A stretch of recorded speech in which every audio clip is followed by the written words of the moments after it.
Hey everybody, this is Dr. Chris Dost. I'm glad you can be with me today to have a look at Mark 1:1.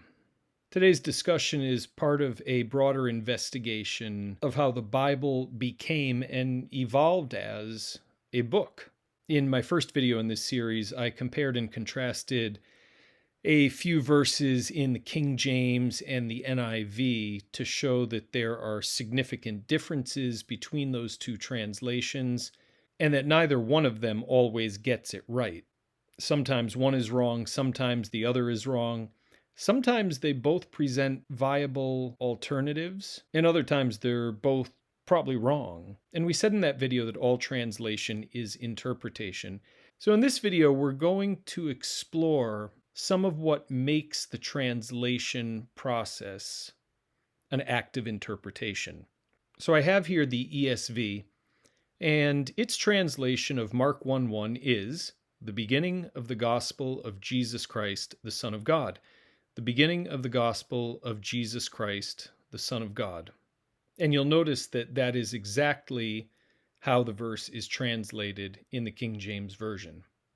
And in fact, if we line up the ESV with the King James Version, with the NIV, the New King James, and the New American Standard Bible, you'll see that they all say the same thing. The NIV looks a little bit different. It says the beginning of the good news. Well, that's actually a better translation of the underlying Greek than the word gospel, because it explains the Greek term for what it really means, the good news. The beginning of the good news about Jesus the Messiah. Well, Jesus the Messiah is used instead of Jesus Christ. Christ is not even really a translation, actually. It's more of a transliteration of the Hebrew term Mashiach, Messiah. And so the word Messiah is not really a translation either. It's really just a transliteration of an underlying Hebrew term that means anointed one. But I don't want to fuss over this right now. Christ, Messiah, same thing. And then it follows it up with the Son of God. So for all intents and purposes, all five translations have the beginning of the gospel of Jesus Christ, the Son of God. You'll notice, however, that with the ESV, along with a number of the other translations that we looked at, but not in the King James, there is an index number after the phrase, the Son of God.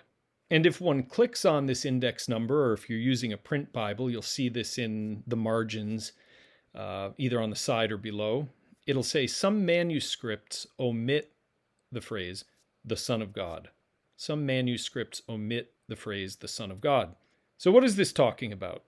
Well, the first thing we need to understand is that the translators of modern English Bibles do their translation work principally from a printed edition of the Greek New Testament.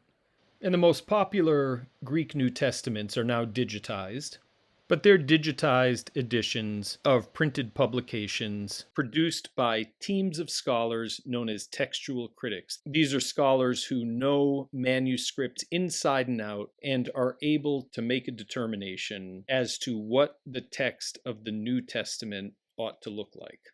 If you're interested in learning about the two most popular Greek New Testaments, you can read here about the Nestle Aland. Let's have a look at some of the key manuscripts that the editors of the Greek New Testament consult when producing the Greek New Testament.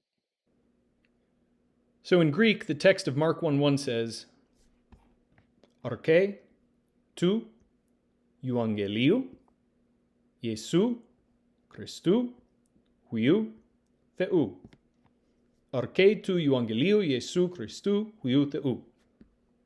Now, while the Greek letters of Mark 1:1 may look different from the Greek New Testament at which we were just looking, that's because modern editions of the Greek New Testament generally transcribe the Greek letters in minuscule script, what we might call a lowercase script, whereas the more ancient manuscripts of the Greek New Testament use uncial script, or what we might call an uppercase script. But we see here the same wording, Arche tu Euangeliou, the beginning of the gospel. And then here we have abbreviations for Iesu Christou, of Jesus Christ. Then we have the word huiou for son, and Theou for of God. In Codex Vaticanus, this very reliable ancient manuscript, we do have the words huiou theou for Son of God. These are the words that appear in brackets in this modern edition of the Greek New Testament. And just in case you're suspicious about digitized editions of the Greek New Testament, let's look at the manuscript. So the manuscript to which we were just referring, Vaticanus, we see here arche tu euangeliou. There's the abbreviation for Iesu Christou, Jesus Christ. Now, in Bruce Metzger's commentary on the Greek New Testament, he indicates by including the letter C here, by including the grade of C, that the editors of the Greek New Testament had a very difficult time determining whether the words huiou theou are originally part of the Gospel of Mark or if they should be considered later editions. Now, what you see before you is the entry in the critical apparatus of the United Bible Society's Greek New Testament. This is not all, but a lot of the relevant manuscript evidence in support of the various readings concerning this phrase that we're dealing with, the Son of God. The first entry that we have here is Christou huiou theou, which is what we find in the Greek New Testament, and that's what we've looked at earlier. Arche tu euangeliou Iesu Christou huiou theou. So some of the most important manuscript evidence in support of the reading Christou huiou theou, Christ, Son of God, occurs here. And so we have the correction from Sinaiticus, and it shows up in a number of other important manuscripts, one of which we looked at, B is Vaticanus. There are other manuscripts and other versions of the Bible, quotes by church fathers, which have a slightly different reading, Christou huiou tu theou, and all that's added there is the word tu, which means of the. And so instead of saying Son of God, it says Son of the God. And while this may sound strange in English, this is actually fairly common in both Hebrew and Greek. And as you can see, there is a lot of manuscript evidence in support of this reading. Then you get one 12th century manuscript, which has the reading Christou huiou tu kuriou, which means of Jesus Christ, the Son of the Lord. Instead of the Son of God, it has the Son of the Lord. And then you get others that just have the shorter reading of Jesus Christ. And that's evident in the uncorrected version of Sinaiticus, along with some other manuscripts, church fathers, and so on. And then you get one final tradition which omits the word Christ altogether.